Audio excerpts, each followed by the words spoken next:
ہم نماز کے بعد سلام پھیر کر ایسے بھاگتے ہیں جیسے کسی قید سے آزاد ہوئے ہوں، لیکن کیا آپ جانتے ہیں آپ اس وقت صرف ایک مسلح پر نہیں بیٹھے ہوتے بلکہ فرشتوں کے گھیرے میں ہوتے ہیں اور جنت کی چوکھٹ پر کھڑے ہوتے ہیں۔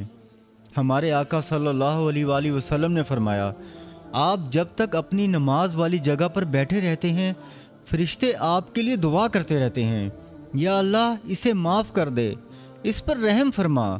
اور صرف یہی نہیں، ہمارے نبی صلی اللہ علیہ وسلم نے یہ بھی فرمایا تھا کہ جو شخص ہر نماز کے بعد آیت الکرسی پڑھ لے اس کے اور جنت کے درمیان صرف موت کا فاصلہ رہ جاتا ہے۔ سوچیں، صرف یہ 2 منٹ کا ٹھہراؤ، فرشتوں کی سفارش اور جنت کی پکی گارنٹی۔ ہم دنیا کے پیچھے اتنا بھاگتے ہیں کہ یہ 120 سیکنڈ بھی اللہ کو نہیں دے پاتے جو ہماری آخرت بدل سکتے ہیں۔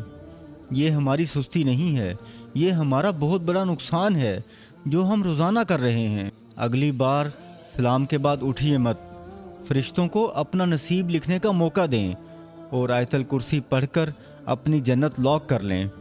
اس ویڈیو کو سیو لازمی کریں۔